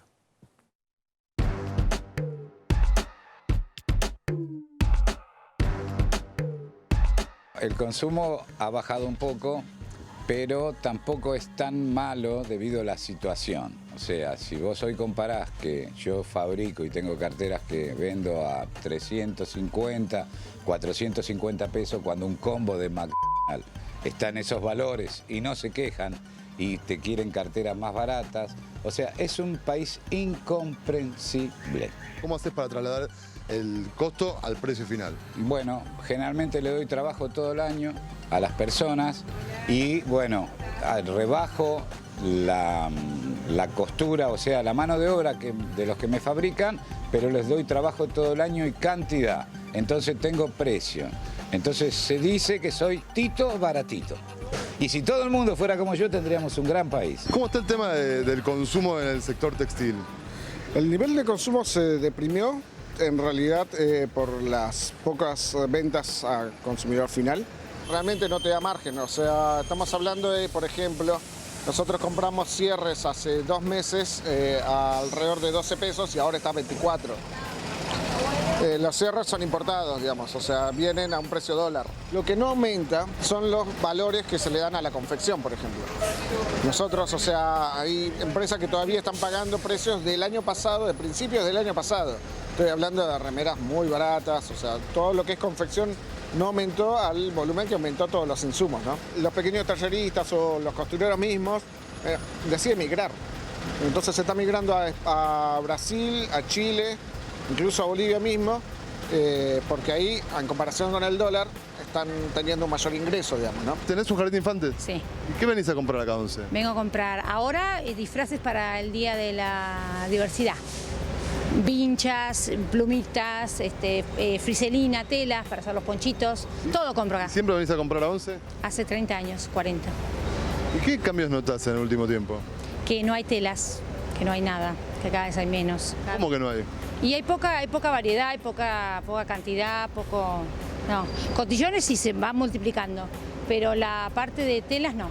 La parte de telas, la parte textil, no. ¿Cómo está el tema del consumo? Y bajó mucho la venta, realmente bajó mucho. ¿Con respecto al año pasado? Mucho más todavía. ¿Cuánto? Y yo diría que la mitad, por lo menos, aparte con todos los aumentos de precio que hubo, al subir tanto el dólar, como se trabaja mercadería importada y si es mercadería nacional, los precios también aumentan. ¿Hay menos gente en el interior? Sí, te llaman por teléfono, no pueden viajar por los costos altos de los pasajes. El interior es muy raro, tal vez una vez al año vienen, cuando antes por ahí te caían todos los meses. ¿Les pasa que por momentos no entra nadie al local? Sí, a veces por horas. A veces pasan 2 o 3 horas y ni el loro. ¿Cómo es la sensación cuando estás hace 2 o 3 horas que no entra nadie? Y te sentís bastante indefenso porque colitas no vas a comer, sinceramente. Y tenés gastos fijos, tenés que bancar un montón de cosas del local, que también son fijas, están los chicos que hay que pagarles los sueldos y uno trata de hacer lo mejor que puede. Por eso a veces te agarra bastante estrés. En este último tiempo, ¿cómo estás haciendo para llevar el nivel de estrés del hecho de estar y ver que no se está moviendo lo que se tiene que mover? Bueno, yo particularmente estoy con una psicóloga, estoy con antidepresivos y a todos nos cuesta. Es un desbarajuste para todos. Estos son testimonios de comerciantes mayoristas en zona de Once, que dicen pasan horas y no entra nadie. Imagínense lo que debe ser cuando uno va a los centros comerciales del conurbano, donde el poder adquisitivo está mucho más en caída. Aquí lo tengo a Matías Tombolini, además de candidato a Alternativa Federal, es economista, así que, y además profesor, así que explícame esto. Y si los precios suben más rápido que los sueldos, la gente no tiene para comprar. Y si además vos tenés, por ejemplo, en Capital Federal, la luz que subió en 1925%, el gas se multiplicó por 9, el agua por 8, lo que antes usabas para comprar, ahora además lo tenés que usar para pagar los servicios. Y las expensas y los alquileres Entonces, lo que te queda Pero disponible nadie para pensó que esto iba a estallar así, que no cerraba por ningún lado la cuenta. No, pero no es la primera vez que se cometen estas barbaridades. La Argentina ya intentó este camino 3 o 4 veces, siempre terminó de la misma manera. ¿Y por qué en se general, reincide? Habría que preguntarle al que reincide. Yo no gobierno, estoy para que estos dejen. Está bien, de pero gobernar. hay en el debate económico, ¿qué se me dice? parece, no, ¿Qué se- a ver, qué se- yo te digo, a mí me parece que lo más triste de la gestión de Macri, que yo insisto que es la peor gestión me parece, y ya compara con los resultados sin la hiper, pero compara con resultados de Alfonsín, se va a ir con la misma pobreza que dejó Alfonsín. Se va a ir con entre 39 y 40 puntos de pobreza. Me Con parece una que hiper. Alfonsín se comió la hiper. Alfonsín se fue con una hiper y digamos, pero se va a ir con una situación de default. La situación económica es dramática, pero ni siquiera tuvo un buen plan por derecha, porque si hubiera mantenido las condiciones de política monetaria hasta que rompió el 28 de diciembre del 2017, uno hubiera visto un plan consistente. Esto fue, me parece a mí, el gobierno del Focus Group. De hecho, lo que ves ahora es una enorme falta de respeto para quienes nos están mirando en casa, porque el que aparece a los gritos en las plazas no es un presidente, un candidato de la oposición, es el señor que firma los decretos y tiene Claro, la que potestad. dice lo que va a hacer y no explica por qué no lo hizo. Y más de 2 billones de pesos tiene para gastar este señor, que es el presidente de todos los argentinos. Y si no se dedica a gobernar, lo que va a pasar es que después del día de la elección y hasta el 10 de diciembre vamos a tener un lío mayúsculo. Los disparates que están sucediendo son tales que mientras, por lo menos el candidato a vicepresidente, Miguel Ángel Pichetto, alerta sobre la situación de los inmigrantes que vienen y le quitan el trabajo a los argentinos, escuchen estos testimonios, porque son los inmigrantes bolivianos, que en especial se dedican a la industria textil, por la caída en las ventas y en la actividad, están pensando en irse de la Argentina. Aumentan los insumos, pero la mano de obra sigue teniendo el mismo valor. Claro, o sea, y entonces eso hace de que muchos confeccionistas que tenían o en sus casas o en las fábricas y demás, las fábricas, la gran mayoría están cerrando, entonces los pequeños talleristas o los costureros mismos deciden migrar.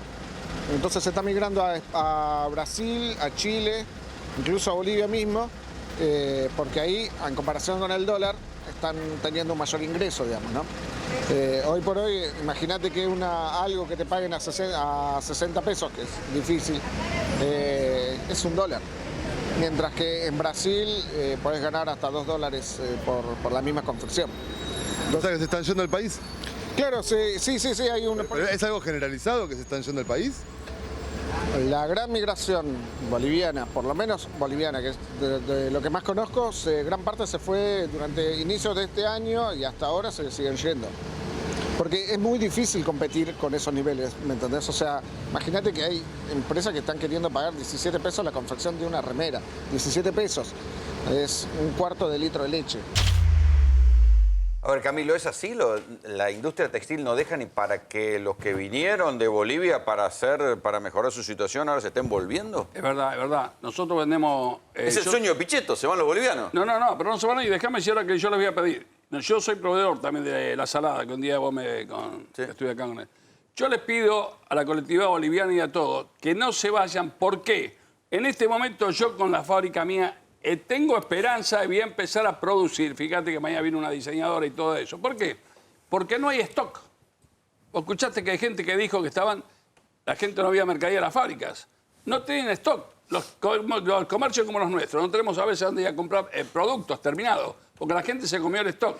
Entonces hoy la gente pequeña, comerciantes, tienen que buscar a las pymes que le podemos hacer poco, porque si el que importa tiene que traer un container de 10.000 pulobres, 20.000, ¿correcto? Y poner el dólar, no sabe si le va a 100, 150 y todo eso. En cambio, viene a una fábrica como la nuestra, me pide 200 prendas, 300 se lo hago. Entonces, esta gente boliviana que no se vayan, porque a partir del año que viene va a haber bastante trabajo para las pymes. Para las pymes. Para las grandes industrias, no sé, pero después vendrán las grandes industrias. Aquí lo tengo a Miguel Zaredi, candidato a vicegobernador de la provincia de Buenos Aires por el espacio de La Baña. Vos que sos de La Matanza, está pasando en La Matanza es el lugar donde hay tan buena parte de esos pequeños talleres textiles. Claro, ¿Hay crisis también ahí? Y en Villa Celina, por ejemplo, vos sabés que es una comunidad que creció de 35 o 40.000 habitantes a 130.000 del 83 a esta época y básicamente de la comunidad boliviana. Y se nota, también ahí alrededor del Mercado Central, vos conocés mucho, Rolando, esa Ahí zona. hay un lugar divino que se llama Little Cochabamba, que están siempre ahí. Sí, la avenida Olavarría, vos entrás y es como entrar a La Paz. Sí, yo estuve. Lo que ha pasado allí en estos años es, por un lado, digamos, la inmigración, lo bueno del trabajo. Muchas veces cuando hay un ataque permanente a la inmigración, quizás no saben que hoy comemos una ensalada o algunas verduras en la Argentina porque están en la comunidad boliviana, o el tema de los talleres. Lo que ha pasado como malo es la irregularidad y el trabajo informal y el fomento absolutamente de lo informal en las comunidades extranjeras, ¿no? Esto ha sido habitual y ha habido una competencia a veces injusta. Esto es lo que ha pasado con los talleres. Una vez que los empezaron a expulsar de la capital federal, casi todos se fueron, como bien decís vos, para el lado de La Matanza. Lo que hay que hacer, se regularizó el tema documentario estos años, hay que regularizar el tema laboral y el tema de identidad y todo un trabajo que sería muy largo hablar en esta mesa con tanta gente. Está bien, pero igual mucho no vas a regularizar si hay crisis. No, por supuesto. O sea, eso cuando hay alguna reactivación, porque no puedes regularizar. En el momento de crisis... Mirá, en La Matanza hay un padrón de extranjeros que votan de 130 y pico mil electores, con lo cual hay 200.000 extranjeros. La comunidad paraguaya le pasa lo mismo con la construcción. La comunidad paraguaya, que es otra de las comunidades más importantes que hay en materia de extranjeros, bueno, con la caída de la construcción tiene el mismo... ¿Se están volviendo? No sé si se están volviendo, está muy caro Paraguay por otro lado, pero lo que se les está complicando mucho la actividad laboral. Esto nos pasa. Y si ustedes piensan que solamente hay problemas en los sectores periféricos o incluso en Once, vean que la crisis también llegó a Recoleta. ¿Tenés un jardín de infantes? Sí. ¿Está afectando el tema de la crisis? Sí, está afectando. En todo está afectando. ¿Dónde lo ves? Y lo veo en que los chicos tratan de... Primero las salas más chiquitas, ya los padres las tratan de cortar. Antes venía muchos chicos a sala de 1, sala de 2, ahora vienen más a 3, a 4, a 5. Después tratan de buscar jardines públicos. Mucha gente del privado se está yendo al público. En eso lo veo también. ¿Y en el tema de las cuotas? En el tema de las cuotas, es un jardín privado, subimos poco las cuotas, tratamos de mantener los precios, pero la carga impositiva es tremenda. O sea, lo que son sueldos, yo tengo todo en blanco, sueldos es impresionante y lo que pago yo de 9.31 de AFIP es de locos. Yo tengo 31 personas a mi cargo. Yo no cerré, pero hay muchos que han cerrado. ¿Muchos jardines? Sí. Jardines privados que no tienen subvención del Estado, sí, cierran. Cierran porque la ecuación no da. Es mucho el costo, es mucho el personal, es mucho el gasto, son muchos los impuestos y los padres no pueden pagar cuotas, digamos, al estilo. Y yo estoy en un barrio, se supone que... ¿En qué zona? Recoleta.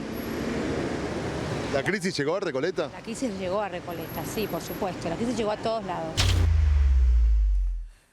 A ver, Matías Tomolini, además de economista, es candidato a jefe de gobierno de la Ciudad de Buenos Aires. ¿Algo puede mover el voto a Larreta? O Larreta le fue bien en las PASO. ¿Algo de la crisis puede hacer cambiar el voto, hacer que gente que hacían ganar al PRO en la ciudad dejen de hacerlo ganar? Lo que pasa es que Larreta eligió que la elección fuera conjunta con la de presidente por primera vez desde hace 23 años. Claro, sí. De modo que la elección va a ser una elección de carácter presidencial y allí yo no encuentro, por lo menos desde la visión nuestra, ningún motivo nuevo para votar a Macri. Y sí bastantes motivos nuevos para votar a Roberto Labaña, empezando porque quedó claro que Macri no le puede ganar a los Kirchner. No le puede ganar. Entonces, el planteo tiene que ver, y quizás la búsqueda, la reflexión de los votantes, tiene que ver con decir, bueno, ya votaste por miedo y no te fue bien, ahora vota por convicción. Y nosotros vamos en ese sentido. Por eso yo creo que la situación de Larreta en la ciudad es una situación, bueno, con la holgura de la PASO, sin dudas, pero sin el margen... La billetera de todos estos años de gestión. Una billetera infinita, sin duda. Ahora ampliada por la versión Macri en el Poder Ejecutivo. Sí, Macri está haciendo, digamos, por eso te digo, tiene un nivel de irresponsabilidad de entre lo que está prometiendo y lo que está repartiendo, que es insostenible en el mediano plazo. Entonces, a mí me parece que no hay mucho margen, a pesar de la holgura de la primera vuelta, que no tiene mucho margen Larreta para evitar justamente lo que yo creo que va a ser un balotaje en la ciudad. ¿Y en provincia qué pasó? Qué buen candidato Tomolini en la ciudad. Sí. Esa es la alternativa. En la provincia Bueno, en realidad ha sido una sorpresa las PASO, esta es la verdad, porque la gente ha sido una sorpresa en la mala elección de Vidal. Esto vamos a ser claros, trato de ser objetivo. Porque además todos decían que Todos Vidal tenía buena decían imagen, que era distinto. No. que si hubiera ido Vidal, no, La verdad, Macri tenía mejor la imagen verdad que Macri. Del gobernador depende la seguridad, que es un desastre, la salud, que es otro desastre, y la educación ni hablar. La gente espantada en los barrios, los sectores medios, humildes, intenta matricular a sus chicos en escuelas privadas porque no ha habido clases, Rolando, estos años casi la mitad del año. En salud la gente huye hacia la ciudad de Buenos Aires, que si Dios quiere va a estar Matías Tombolini, porque no tiene médicos en La Matanza o en el primer cordón o en la provincia de Buenos Aires. Y en seguridad ha habido un maquillaje, como ya pasó con Scioli, una apariencia... Un maquillaje de mano dura. Sí, un maquillaje que después no significó. Hay que ver las tasas de homicidio. Aumentaron en el conurbano estos últimos meses claramente las tasas de homicidio. Pero es que además, cuando hay semejante crisis social, es lógico que algo, o sea, que vos le estés sumando ejército de reserva al delito. No es una traslación inmediata, que el tipo que se queda sin laburo sale a afanar. Por supuesto. Pero hay algo del ejército de reserva que en los grandes números te aumenta. Pero por supuesto, y esto ha sucedido en el conurbano, sucede, te digo que las estadísticas de estos días, no de los asaltos a blindados que ustedes ven que son muy mediáticos. No, el delito menor, con cuchillo, ejemplo, con arma blanca. Los robos con armas a autos en el primer cordón son masivos, es decir, todos nosotros tenemos amigos, familiares, ya no estadísticas. En el primer cordón. En el primer cordón contra la General Paz, los robos automóviles con armas es masivo. Hay que preguntar a las compañías de seguro, hay que preguntar... Yo recuerdo que en una de las últimas estadísticas oficiales sobre delito, uno de los delitos que más había aumentado era el robo con arma blanca. Muchísimo Así robo que con eso arma. es de pobre desesperado, ir a afanar. Hace poco, esta semana también, entraron a una florería, mataron 2 personas con un cuchillo. Porque el tipo pensaba que le iban a dar un gran botín y termina matando a 2 personas con un cuchillo. Eso sucedió creo que en La Matanza, justamente. Sucede muchísimo en Madero, en Lomas de Mirador, en Celina, es decir, en localidades, ya no en La Ferrer, Castillo, Catano o La Famosa, Que sería el tercer que sería el cordón. segundo y tercer cordón. En el primer cordón hay que verlo, el tema expulsivo también, bueno, es todo un tema del poco manejo de la ciudad y la provincia, lo que ha pasado con el tema del manejo de esos cordones en materia de seguridad, porque la capital federal también es Lugano, es Matadero, son todos esos barrios que él conoce tanto, en las cuales la situación social también es muy acuciante, pero sí hay mayor nivel de cámaras, mayor cantidad de centrales de monitoreo. ¿Es diferente ser pobre en Ciudad de Buenos Aires que en provincia?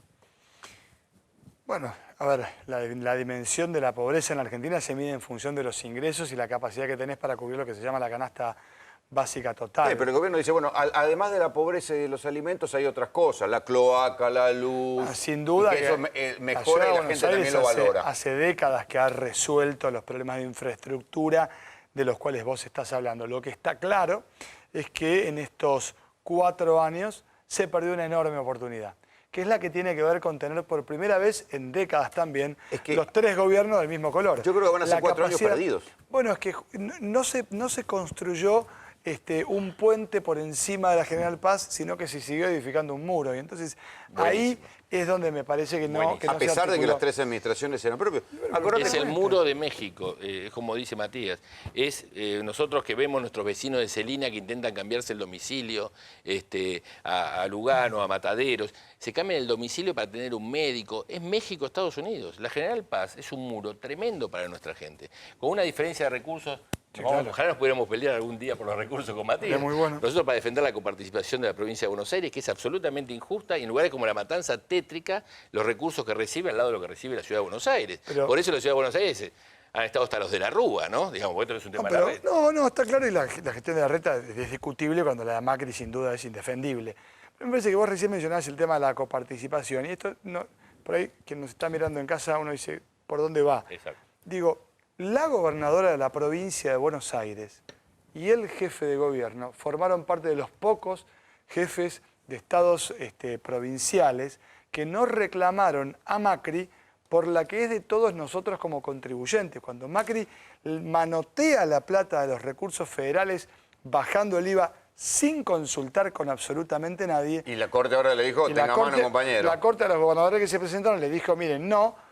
La pregunta que uno se hace es, si nos prometieron mayor institucionalidad, ¿a dónde está la defensa del interés, de los intereses de los bonaerenses con una gobernadora que nos fue a pedir lo que les corresponde a los bonaerenses, que no tiene nada que ver con la discusión y la interna que hay en este momento entre Macri, Larreta y Vidal y no sé qué otra cosa. Ustedes vieron seguramente esta semana los saqueos y los conflictos que hubo en Ecuador, cuando un plan del Fondo Monetario, en un país que no tiene inflación porque tiene economía dolarizada, en ese país arrancaron saqueos y arrancó un problema de gobernabilidad muy complejo. El presidente tuvo que mudarse de ciudad, de Quito a Guayaquil. Y entonces ahí arranca una discusión de modelo. Es decir, bueno, cuando interviene el Fondo Monetario, como intervino en la Argentina, y ahora estamos discutiendo hambre, pobreza, que se dispararon a niveles y con una velocidad que hacía tiempo que no se veía, se están discutiendo modelos. En Ecuador está pasando lo mismo. E insólitamente, recién decíamos los bolivianos que se vuelven a Bolivia, Juan, porque a salvo de todo esto ha quedado Bolivia. Qué buen momento, Rolo, ¿no? Porque la pregunta es, ¿hacia dónde va la Argentina? La gente está en la casa mirando y dice, ¿qué hacemos? ¿Nos vamos un poquito a la derecha o nos vamos un poquito a la izquierda? ¿Qué es la derecha? Esto para muchos economistas ortodoxos y monetaristas que proponían dolarizar como en Ecuador. Y claro, dolarizar para mí es una utopía, no existe dolarizar. Pero suponemos, Rolo, que le damos un poquito a la derecha y decimos, bueno, vamos a dolarizar. Y eso funciona solamente con superávit fiscal. Pero imagínate que hay una caída de actividad económica que no depende del país, depende del mundo, porque para nosotros los economistas heterodoxos, el déficit fiscal es una herramienta para sacar a los países o para hacer que los países crezcan. Y claramente la política ortodoxa de ajuste del Fondo Monetario, porque cuando vos dolarizás, dependés que el Fondo Monetario te preste y te imponga un plan de ajuste como impuso acá en Argentina. O si no, Rolo, abandonamos la dolarización, viendo lo que pasa en Ecuador, que el sueldo mínimo es de $400 y encima no hay dólares, y nos vamos un poquito para la izquierda, lo que hizo Evo. Evo, claro, emitió, generó economía, claro, le faltaban dólares, estatizó la energía, se hizo de dólares y le bajó el tipo de cambio para los que especulaban. Sepan que hay un país, un Estado presente. Y claramente lo que hizo Evo pasó a un 30% de ciudadanos bolivianos de la pobreza, los pasó a la clase media. Mirá, Rolo, 17,1% de pobres y está creciendo a una tasa anual del 4%. Y lo comparo con mi pobre Argentina, ¿no? Que en estos 4 años de Macri vamos a caer 5 ¿Vos puntos. decís que hoy por hoy hay menos pobres en Bolivia que en la Argentina? Sí, es clarísimo, Rolo. Bolivia está creciendo al 4%. No puede Mirá, ser. Rolo, mirá, Bolivia crece al 4%. Argentina cayó en estos 4 años 4,5%. Va a terminar dejando la presidenta Mauricio Macri al 5%. A ver, Laborde, ayúdeme usted. La mitad. ¿La mitad qué? Proporcionalmente la mitad de pobres hay en Bolivia que en Argentina. Ha habido una caída del 40% de pobres. Yo te iba a decir, ¿y por qué los bolivianos se vienen para acá? Pero no. No, porque también hay una cuestión cultural, hay familiares, hay posibilidades de trabajo.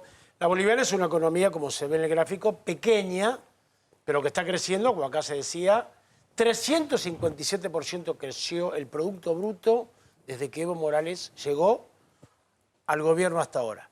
Claro, y hay que ver también ahí lo que hacen los que más ganan. Lo que hace Evo esencialmente para poder redistribuir, para sacar a esa gente de la pobreza y llevarla a la clase media, es nacionaliza los hidrocarburos. Los hidrocarburos... Acá lo dolarizamos. No, acá lo dolarizamos. Los hidrocarburos llevaba el 82% llevaban las empresas norteamericanas, el 18% el Estado boliviano. Invirtió la ecuación Evo.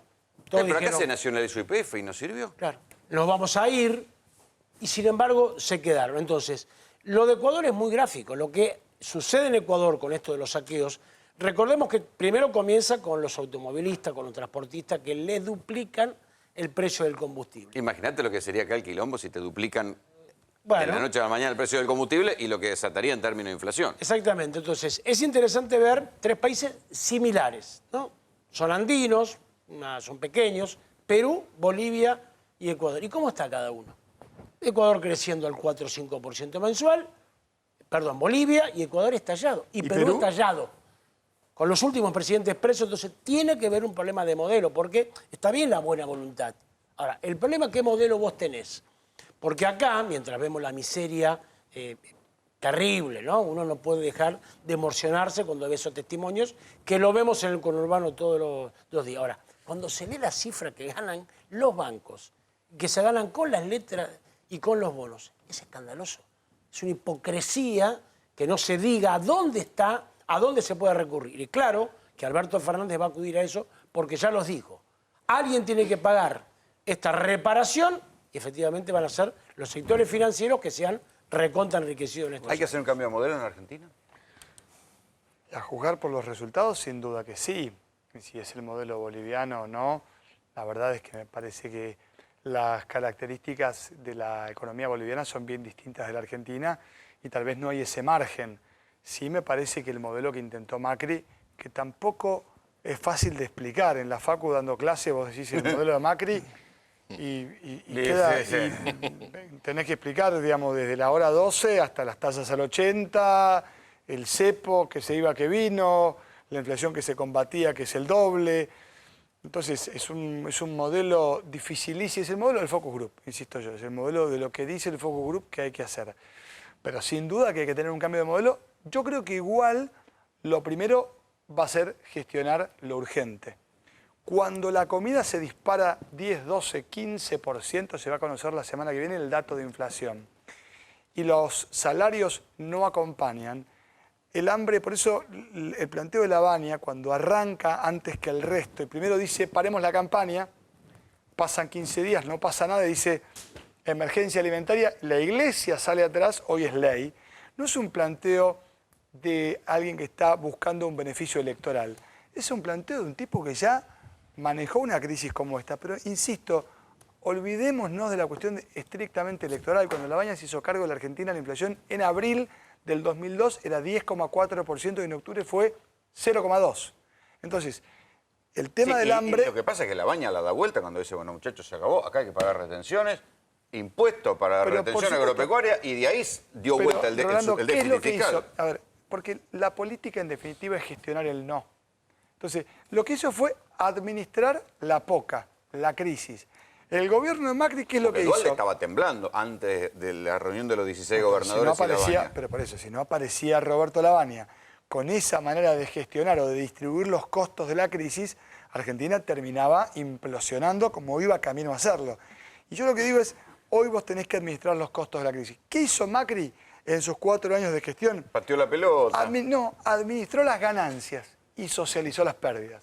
Entonces el resultado es una sociedad que hoy solamente puede acompañarlo desde el temor. Por eso esta exacerbación de los exabruptos por parte de los extremos que ahora están supuestamente ubicados más a la derecha de lo que sería el macrismo, y esta idea de acompañar una épica que no existe, porque lo único que existe en realidad son problemas para llegar a fin de mes. Mientras Macri grita por las plazas y promete cosas que no hizo, ¿qué pasa con la reserva, Juan? Rolo, queda claro, ¿no? Esto fue deliberado. Mirá, te lo muestro para que la gente... Puedo decir que no fue mala praxis. No, Rolo, esto fue deliberado. Mirá, acá las reservas que dejó Sturzenegger cuando se tuvo que ir y vino el Fondo Monetario. En rojo es la guita que pedimos prestada, mirá cómo se fue. Y estamos exactamente igual que cuando se fue Sturzenegger. O sea que vino la plata del fondo y se terminó yendo. La plata, esto, Rolo, fue un saqueo, esto fue deliberado.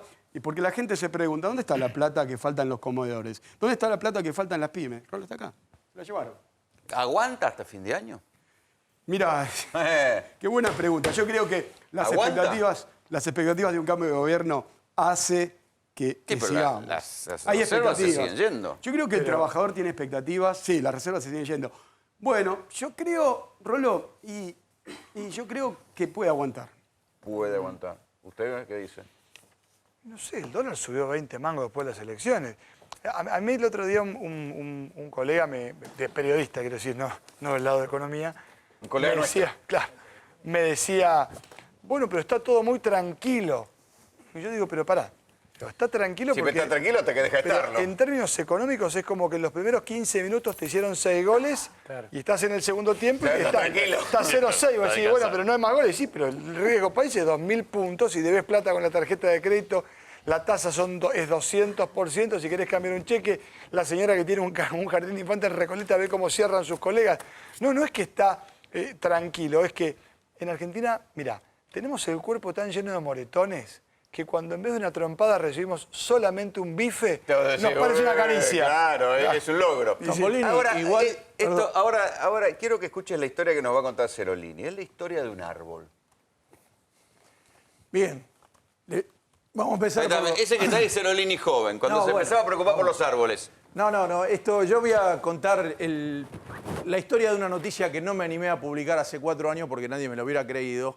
Y mire cómo termina. Yo ya descubrí quién era el señor en aquel momento. Bueno, esto con la Fundación del Botánico. Yo, con el amigo Alberto Fernández de Rosa, Paco, que dirige el Botánico, hemos fundado en el 2007 el Botánico de la Provincia de Buenos Aires.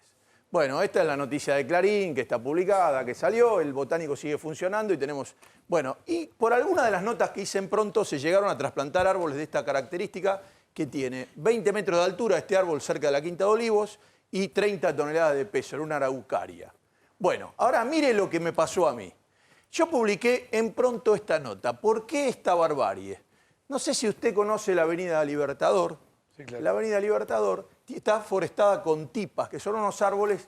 Divina, las que dan las flores amarillas. Las flores amarillas. Esa la descubrió, las difundió en la Argentina un francés, que era Carlos Tais, que dirigió el Botánico de la Ciudad de Buenos Aires. El paisajista de los bosques Palermo. Las calles más caras están forestadas con esta planta, que es la tipa que viene de Tucumán, de Jujuy y de otra zona. Bien, yo descubro esta barbarie, que es que había un árbol que lo habían destrozado enfrente de un Citibank en la calle Libertador y entre la Scalabrini Ortiz y Coronel, ¿cómo se llama? Salguero. No, la que sigue, la que dobla para arriba, el Coronel Díaz. Entre Coronel Díaz, enfrente de la Plaza Alemania. Entonces empieza a hacer una investigación en Pronto y Público. ¿Por qué esta barbarie? Ve el árbol como queda, mire, lo hicieron percha. Y si algo sé es de árboles. Y eso lo fui a ver y ese árbol no tenía ninguna lesión. Esta foto, vamos el Centro Comunal 14, que dirigía en ese momento Maximiliano Corach, quien hoy se dedica a atender a la gente en situación de calle en la capital, no lo sabe contar muy bien, pero en ese momento estaba a cargo del Centro 14 y le preguntamos, ¿por qué este árbol que estaba impecable, ¿sabe cómo descubrí esto? En Google View. Claro. Me muestra la foto de un año antes donde el árbol está perfecto. Dice que lo agarró una tormenta. Si lo hubieran agarrado una tormenta, no estaría tan bien cortado. No, pero no tendría cortado. Este tronco, el derecho y el izquierdo, se hubieran salvado, hubiera perdido el principal y el árbol quedaba lo más bien. Bueno, destrozaron el árbol, lo dejaron así, pero igual tiene capacidad de rebrote. Es decir, que este árbol se podría haber salvado y yo publico en Pronto. ¿Quién hizo esta barbarie? Me llamaba la atención que el Citibank, nadie ni las embajadas se animan a tocar estos árboles, que tienen 100 años y fueron plantados por Tais. ¿Sabe quién fue? ¿Quién vivía en ese lugar el día que ganó? El balotaje salió a saludar en ese balcón y ahí descubrí quién era el hombre que nadie me contaba porque averiguábamos. Dice, ¿quién vive acá? ¿Quién decidió hacer esta barbaridad? Bueno, el que saludó desde un balcón... ¿Y ya era jefe de gobierno? Era jefe de gobierno. Era el 2000, esto pasó en el 2014, a fines del 2014. Él se vino a vivir acá en el 2012 con Juliana Aguada. ¿Sabe quién vive hoy ahí?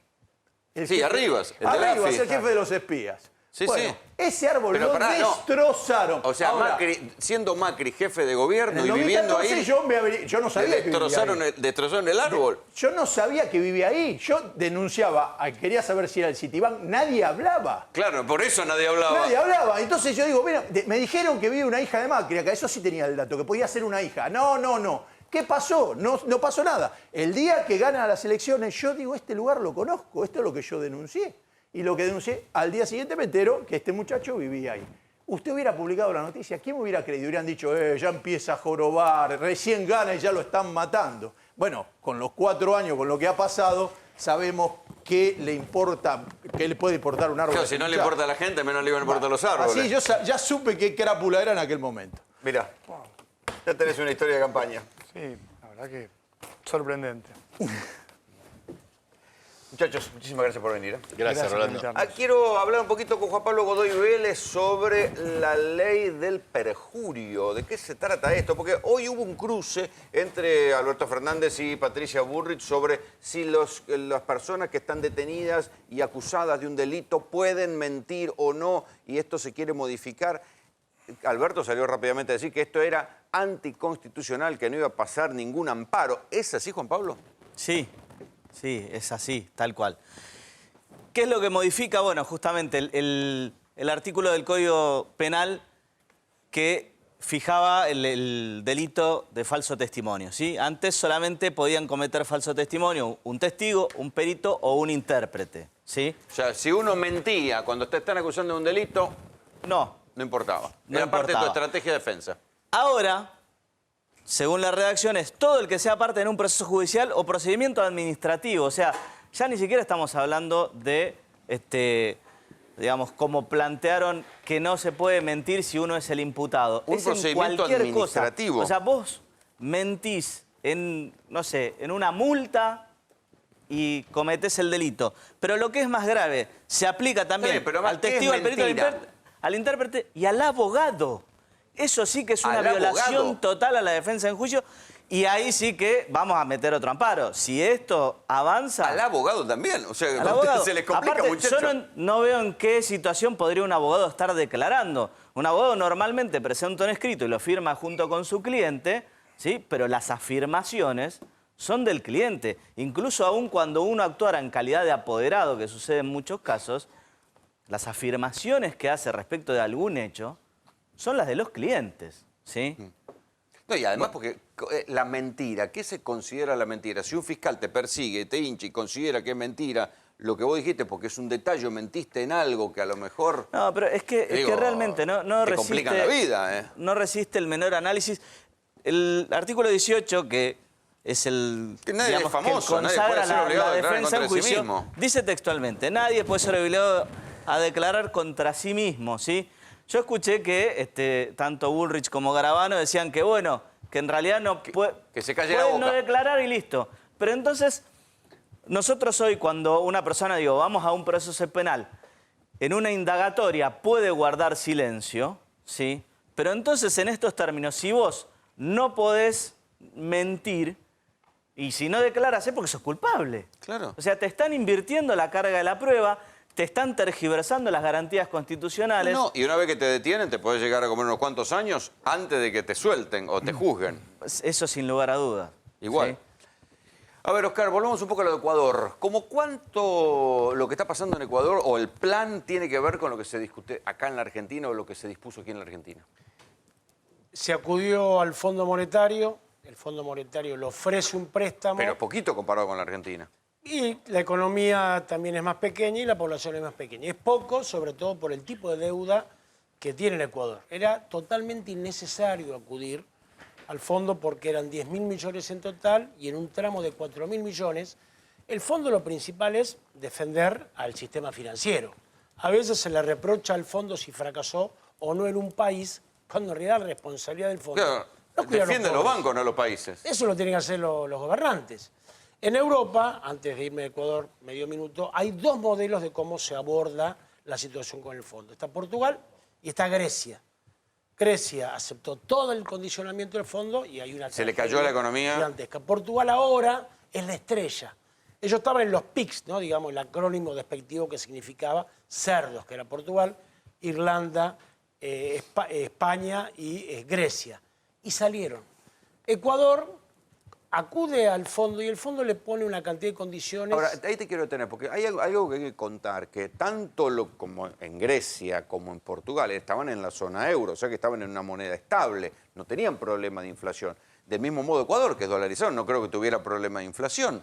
No. Entonces, pero aún así tenían déficit y terminan recurriendo al Fondo Monetario. Sí, un déficit manejable. El problema es que la economía tiene un volumen, el problema es la redistribución al interior de la economía. Vos preguntabas el tema de Bolivia.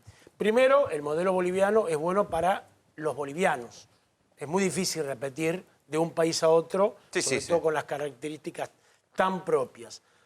Pero ¿cómo se distribuye al interior? Porque ¿cuánto recibe cada, digamos, habitante, cada ciudadano por el Producto Bruto? Es muy relativo, ¿no? Porque eso es lo que dicen las encuestas, que si una persona se come 2 pollos y uno no come nada, cada persona se come un pollo por día. Entonces, la terrible ganancia que tienen algunos grupos concentrados es lo que justifica la terrible pobreza que hay. En Bolivia eso no sucede así. En Ecuador se acude al fondo por un condicionamiento de buscar circulante. Acá explicaba muy bien cuál es el problema de dolarizar la economía. Que vos no podés emitir. Entonces, lo que hace Ecuador cuando va al fondo es pedir su circulante. Claro, necesita reactivar y así termina.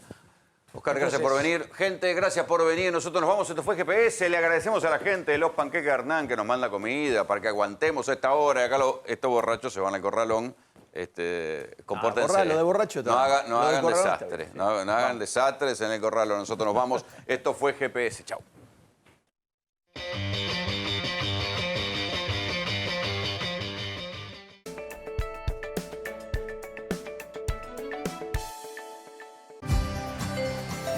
¿Sabías que en la ciudad, con la historia clínica electrónica, los médicos de todos los centros de salud cuentan con tus estudios clínicos para que puedas atenderte mejor y más rápido? Chatea con la ciudad para saber más. Vamos, Buenos Aires. Es muy fácil llegar a San Juan. Los más exquisitos y auténticos sabores te esperan en cada rincón. Despertá tus sentidos en paisajes increíbles. Caminá, cabalgá, explorá. Venite a San Juan. Ay, ay, ay, ay, ay, ay. Ay. Hay un nuevo hospital materno-infantil con la complejidad médica más grande de toda la zona norte. Hospital Materno-Infantil. San Isidro. Ay, municipio. Elegimos estar solucionando para que las inundaciones ya no sean un problema.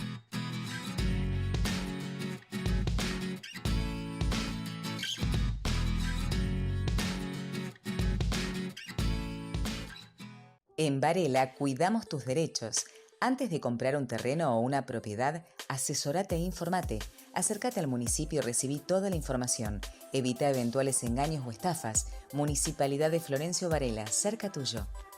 En Lanús estamos comprometidos con la lucha contra el narcotráfico. Ya realizamos 8.230 operativos antidrogas. Desmantelamos 62 búnkers narco y recuperamos 10 casas tomadas.